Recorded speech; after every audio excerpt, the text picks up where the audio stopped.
बिस्मिल्लाहिर्रहमानिर्रहीम। अस्सलाम वालेकुम students, my name is Mohammad Usman Salim. I am from UGI chemistry department. Students, chemistry first year chapter 8 और chapter 8 हमने complete कर लिया था और लास्ट लेक्चर में हमने एक्सरसाइज स्टार्ट की थी और एक्सरसाइज के तकरीबन 13 क्वेश्चन हमने डिस्कस कर लिए थे। स्टूडेंट्स, आज ना हम क्वेश्चन नंबर 14 से स्टार्ट करेंगे और जो रिक्वायर्ड इन्फॉर्मेशन होगी बोर्ड पे लिखूंगा, जो डिस्कशन होगी वो डिस्कस करूंगा और कुछ चीज़ें आपको बुक से रेफरेंस दे दिया जाएगा। तो आइए हम क्वेश्चन नंबर 14 से ना आज स्टार्ट करेंगे।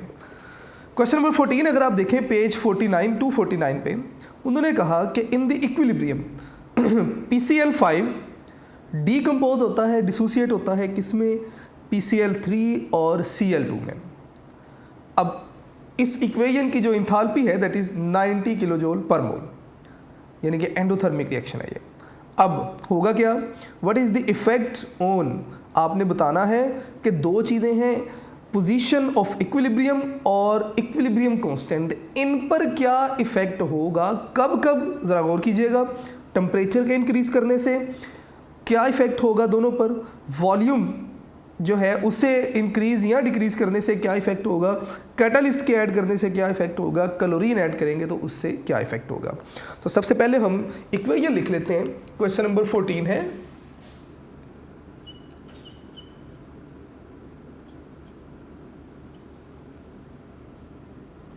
इसकी इक्वेशन अगर आप देखेंगे तो उन्होंने कहा जी कि PCl5 है गैशियस स्टेट में, सारा जो रिएक्शन है ये गैशियस फेज में है।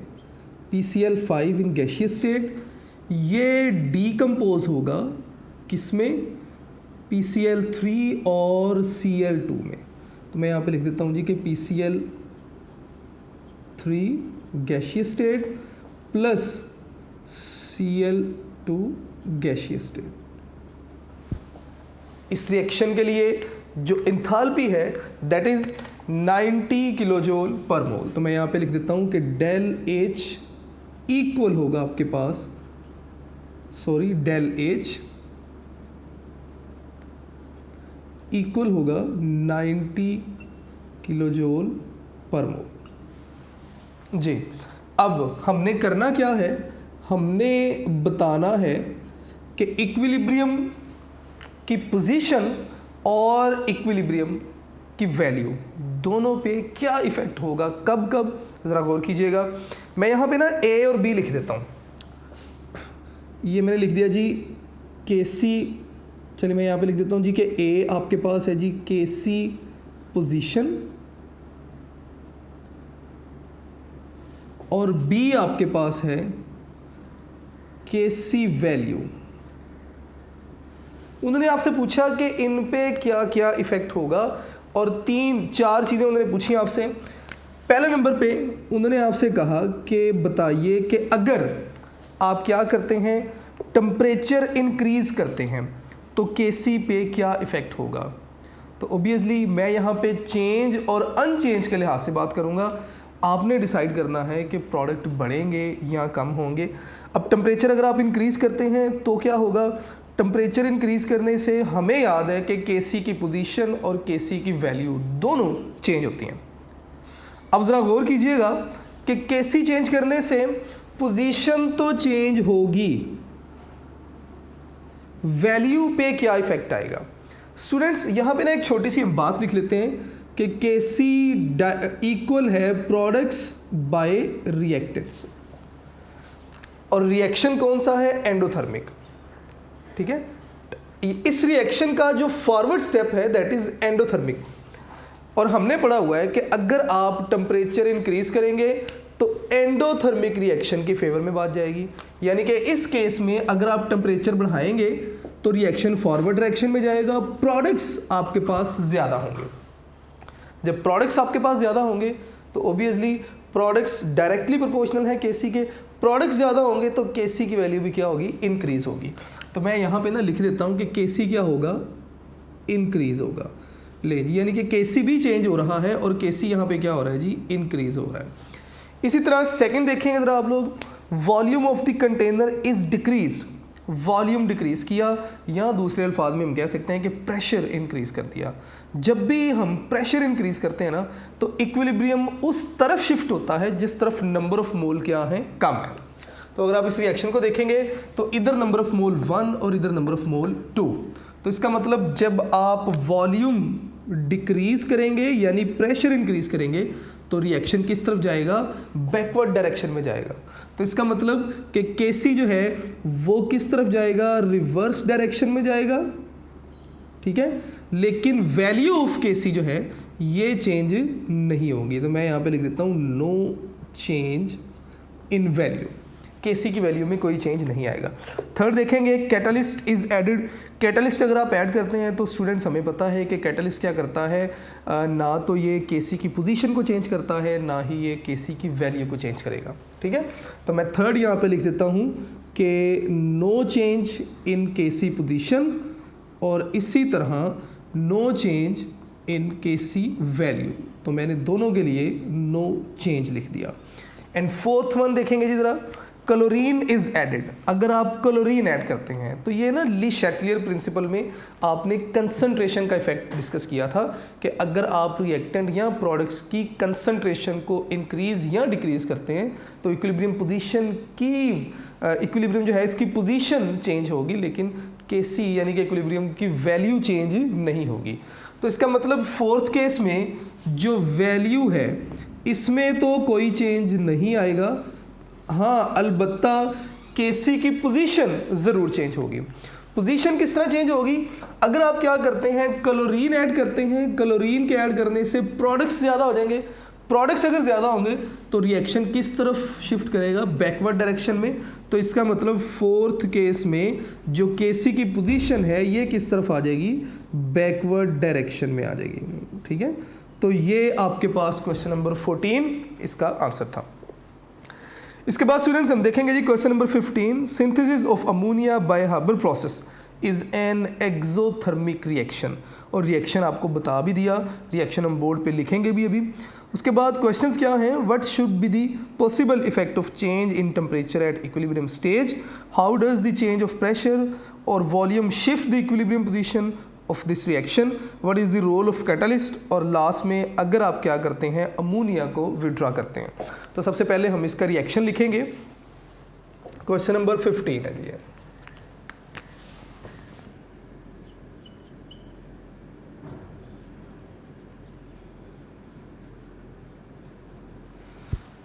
सिंथेसिस ऑफ अमोनिया डिस्कस की गई बाय हार्बर प्रोसेस, जिसकी इक्वेशन अगर हम लिखेंगे तो N2 in gaseous state plus 3H2 also in gaseous state।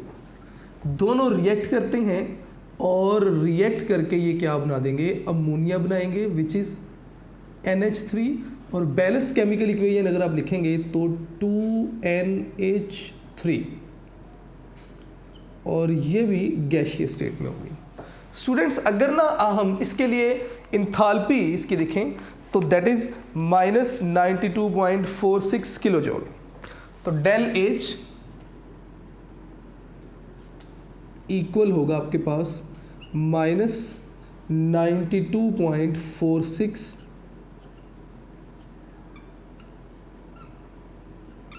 Kilo joule. इसका मतलब ये हुआ कि ये एक एक्सोथर्मिक रिएक्शन है। रिवर्सिबल रिएक्शन के लिए मैंने आपको लेक्चर में भी बताया था कि अगर फॉरवर्ड स्टेप एक्सोथर्मिक है तो श्योर है कि रिवर्स स्टेप जो है वो एंडोथर्मिक होगा।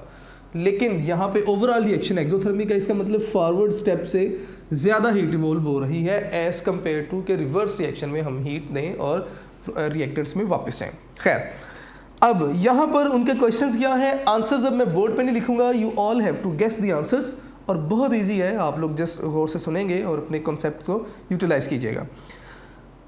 ए पार्ट देखेंगे जी, what should be the possible effect of change of temperature at equilibrium stage. Temperature change करने से इक्विलिब्रियम स्टेज पे क्या इफेक्ट आएगा। अब टेम्परेचर दो तरह से चेंज होता है, टेम्परेचर आप इंक्रीज भी कर सकते हैं और डिक्रीज भी कर सकते हैं। तो मैं ना यहाँ पे इसके लिए लिख देता हूँ कि ए जो इसका पार्ट है उसमें आपने क्या बताना है, ठीक है। अब टेम्परेचर चेंज की बात हो रही है, तो टेम्परेचर बेटे दो तरह से चेंज कर सकते हैं आप टेम्परेचर को इंक्रीज़ भी कर सकते हैं और टेम्परेचर को डिक्रीज़ भी कर सकते हैं, ठीक है। तो इसको हम यहाँ पे कुछ इस तरह लिखेंगे कि अगर आप टेम्परेचर को इंक्रीज़ करते हैं, अगर टेम्परेचर इंक्रीज़ करते हैं तो क्या होगा। अब इस रिएक्शन को ओवरऑल आपने देखना है, कौन सा रिएक्शन है, एक्सोथर्मिक रिएक्शन है। टेम्परेचर जो इंक्रीज इन टेम्परेचर है ये फेवर करता है एंडोथर्मिक रिएक्शन को, ठीक है। तो इसका मतलब अगर आप टेम्परेचर इंक्रीज करते हैं, ये एक्सोथर्मिक स्टेप है, ये एंडोथर्मिक स्टेप है। तो अगर आप टेम्परेचर इंक्रीज करते हैं तो क्या होगा, केसी की पोजीशन तो चेंज होगी, लेकिन रिएक्शन बैकवर्ड डायरेक्शन में जाएगा, प्रोडक्ट्स कम होंगे तो क्या होगा, केसी की वैल्यू भी कम होगी। किस तरह, ज़रा गौर कीजिएगा। ये जो स्टेप है मैं दोबारा बता दूं, ये फॉरवर्ड स्टेप है और ये है एक्सोथर्मिक सॉरी, और ये आपके पास रिवर्स स्टेप, और जब फॉरवर्ड स्टेप एक्सो है तो रिवर्स का होगा, एंडोथर्मिक होगा। हमने पढ़ा है कि increase in temperature favours endothermic reaction. इसका मतलब टेम्परेचर बढ़ाएंगे तो एंडोथर्मिक रिएक्शन का रेट फास्ट होगा।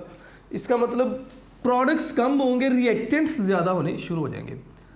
तो केसी के लिए हमने पढ़ा हुआ है कि केसी इक्वल होता है प्रोडक्ट्स बाय रिएक्टेंट्स। टेम्परेचर बढ़ाने से रिएक्टेंट्स ज़्यादा हो रहे हैं, इसका मतलब रिएक्टेंट ज़्यादा होंगे तो केसी की वैल्यू क्या होगी, डिक्रीज़ होगी। तो मैं यहाँ पे लिख दूंगा कि टेम्परेचर इंक्रीज़ करने से क्या होगा, आपने बताना है कि टेम्परेचर इंक्रीज़ करने से जो रिएक्टेंट्स हैं ये क्या होंगे, इंक्रीज़ होंगे, और केसी की वैल्यू क्या होगी, डिक्रीज़ होगी, केसी की वैल्यू डिक्रीज़ होगी, ठीक है। इसी तरह अगर आप क्या करते हैं, अगर आप टेम्परेचर को डिक्रीज़ करते हैं तो क्या होगा। तो मैं यहाँ पे लिखूँगा जी अब नेक्स्ट कि decrease in temperature favours exothermic process, ठीक है। तो अगर आप यहाँ पे टेम्परेचर को डिक्रीज़ करते हैं, टेम्परेचर डिक्रीज़ करने से क्या होगा, एक्सोथर्मिक प्रोसेस की फेवर में बात आएगी। तो इसका मतलब ये हुआ कि इस केस में एक्सोथर्मिक प्रोसेस की फेवर में बात होगी, मतलब रिएक्शन फॉरवर्ड डायरेक्शन में जाएगा, प्रोडक्ट्स ज़्यादा होंगे, तो प्रोडक्ट्स ज़्यादा होंगे तो केसी की वैल्यू भी क्या होगी, ज़्यादा होगी। तो मैं यहाँ पे लिख देता हूँ कि प्रोडक्ट्स इंक्रीज होंगे, ठीक है, और प्रोडक्ट्स के इंक्रीज होने से केसी की वैल्यू भी क्या होगी, इंक्रीज होगी। बहुत सिंपल सीधी सीधी बात थी। मुझे उम्मीद है कि अगर आप लोग गौर से मेरी बात को सुनेंगे तो शायद आपको बात समझ भी आएगी। प्रोडक्ट्स इंक्रीज हुए और केसी की वैल्यू जो थी वो क्या हो गई, इंक्रीज हो गई। लें जी, ये आपके पास ए पार्ट था क्वेश्चन नंबर 15 का। अब ज़रा इसका बी पार्ट देखेंगे। How does the change of pressure और volume shift the equilibrium position of this reaction. अगर आप प्रेशर बढ़ाएंगे तो ऑब्वियसली रिएक्शन उस तरफ जाएगा जिस तरफ नंबर ऑफ मोल क्या होंगे, कम होंगे। तो चेंज इन प्रेशर भी दो तरह से हो सकता है। मैं दोबारा यहाँ पे बी पार्ट लिख देता हूँ जी। अब चेंज इन प्रेशर आप किस तरह बताएंगे, आप कहेंगे जी कि दो तरह से चेंज इन प्रेशर आ सकता है, एक प्रेशर का इंक्रीज़ होगा और एक प्रेशर डिक्रीज़ होगा। तो सबसे पहले हम चेंज इन प्रेशर का ना इंक्रीज़ की बात कर लेते हैं कि अगर आप प्रेशर इंक्रीज़ करते हैं तो रिएक्शन किस तरफ जाएगा, उस तरफ जाएगा जिस तरफ नंबर ऑफ मोल क्या है, कम है। तो नंबर ऑफ मोल इस तरफ कम है, इसका मतलब प्रोडक्ट्स ज़्यादा बनेंगे। अगर आप प्रेशर इंक्रीज करते हैं तो क्या होगा, then more products form, products ज़्यादा बनेंगे लेकिन केसी की वैल्यू चेंज नहीं होगी। प्रोडक्ट्स ज़्यादा बने, इसका मतलब अब क्या हो रहा है, जो आपके पास केसी की पोजीशन है वो शिफ्ट हो रही है टुवर्ड्स राइट साइड। मैं यहाँ पे लिख देता हूँ कि केसी पोजीशन किस तरफ गई जी, फॉरवर्ड डायरेक्शन में गई, लेकिन but no change in KC value, इसकी वैल्यू पर कोई इफेक्ट नहीं आएगा। स्टूडेंट्स सेम तरीके से ना आपने लिख देना है किसके लिए, जब प्रेशर को आप क्या करेंगे, डिक्रीज़ करेंगे। तो मैं यहाँ पे लिख रहा हूँ जी कि जब हम प्रेशर को डिक्रीज़ करेंगे तो क्या इफेक्ट आएगा। लें जी, प्रेशर अगर हम डिक्रीज़ करेंगे तो क्या होगा, प्रेशर के डिक्रीज़ करने से रिएक्शन उस तरफ जाएगा जिस तरफ नंबर ऑफ मोल क्या है, ज़्यादा है। तो आपने बताना है कि प्रेशर के डिक्रीज़ करने से जो केसी पोजीशन है ये किस तरफ शिफ्ट होगी, राइट साइड पे। मैं इस तरह लिख रहा हूँ, सॉरी लेफ़्ट साइड पे, ठीक है।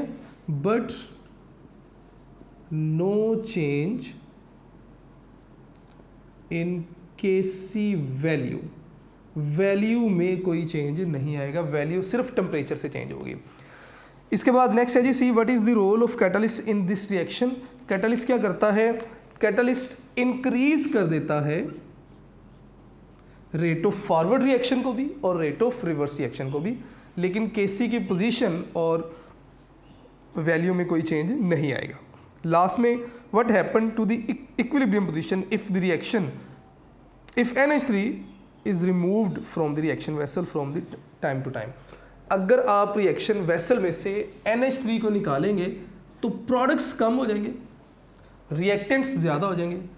इसका मतलब इक्विलिब्रियम डिस्टर्ब हो गया। इक्विलिब्रियम कब इस्टेब्लिश होगा, जब दोबारा से प्रोडक्ट्स बनना शुरू होंगे और इतने प्रोडक्ट्स बन जाएंगे कि जितने रिएक्टेंट्स प्रोडक्ट्स में आ रहे हैं उतने ही प्रोडक्ट्स रिएक्टेंट्स में जाए, ठीक है। तो इसका मतलब कि क्या होगा, अगर आप अमोनिया रिमूव करते हैं तो केसी पोजीशन, मैं यहाँ पे लिख देता हूँ जी, डी के लिए लिख रहा हूँ जी अब मैं, केसी पोजीशन शिफ्ट होगी किस तरफ, राइट साइड पे, ठीक है। एंड मोर प्रोडक्ट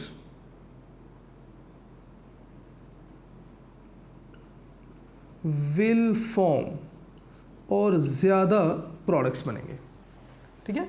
तो ये बेटे क्वेश्चन नंबर 15 का कंप्लीट हो गया। क्वेश्चन नंबर 16 पे आएंगे। Sulphuric acid is the king of chemical, it is produced by the burning of SO2 and SO3 through an exothermic reversible process. आपने क्या करना है, आपने इसके लिए ना इसकी बैलेंस्ड केमिकल इक्वेशन लिखनी है। बैलेंस केमिकल इक्वेशन क्या होगी, SO2 + O2 और दोनों मिलेंगे और SO3 बनाएंगे, और ये एक एक्सोथर्मिक प्रोसेस है। 194 किलोजोल जो है वो इसकी एनर्जी है, ठीक है। उसके बाद आपने सारे क्वेश्चंस के आंसर देने हैं, बिल्कुल से यही कॉन्सेप्ट है जो यहाँ पे आपने देख लिया। क्वेश्चन नंबर 17 देखेंगे जी, what are buffer solution, why do we need in daily life. Buffer solution क्या है, हमें इनकी ज़रूरत क्यों पड़ती है। इसके अलावा how does the mixture of sodium acetate and acetic acid give us the acidic buffer, कि किस तरह से हमें सोडियम एसिटिक एसिड और सोडियम एसीटेट से एसिडिक बफर मिलते हैं। स्टूडेंट्स ये ना क्वेश्चन मैं डिस्कस कर चुका हूँ आपसे कि बफर्स क्या हैं, ठीक है, कि ऐसे सोल्यूशन जो कि स्मॉल अमाउंट ऑफ एसिड या बेस की एडिशन से pH में चेंज के अगेंस्ट रेजिस्ट करें, इन्हें आप बफर सोल्यूशंस कहते हैं। और इसके अलावा बनते कैसे हैं, एसिडिक बफर, बेसिक बफर, और इसके अलावा हमें इनकी ज़रूरत क्यों है, ये सारी बातें हमने डिस्कस की। क्वेश्चन नंबर 17 का बी पार्ट देखिएगा जी ज़रा। Explain the mixture of NH4OH and NH4Cl give us the basic buffer. ये भी क्वेश्चन मैं डिस्कस कर चुका हूँ। How do you justify that the greater quantity of CH3COONA in acetic acid decreases the dissociation power of sodium acetate decrease करेगी dissociation power of acetic acid and so the pH increases. Question number 7 का ना B part है, मैं इसे D part मैं इसे board पे लिख रहा हूँ, ज़रा गौर कीजिएगा। क्वेश्चन नंबर 17 का ना डी पार्ट, उन्होंने कहा जी कि अगर आप एसिटिक एसिड में सोडियम एसीटेट ऐड करें तो एसिटिक एसिड की जो आयनाइजेशन है वो सप्रेस हो जाएगी। उसकी रीज़न क्या है, तो स्टूडेंट ज़रा गौर कीजिएगा।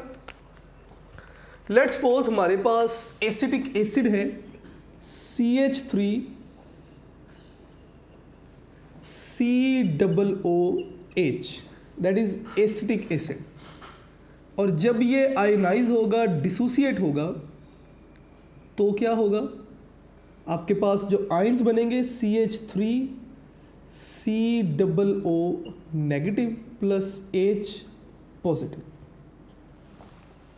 ये एक वीक इलेक्ट्रोलाइट था।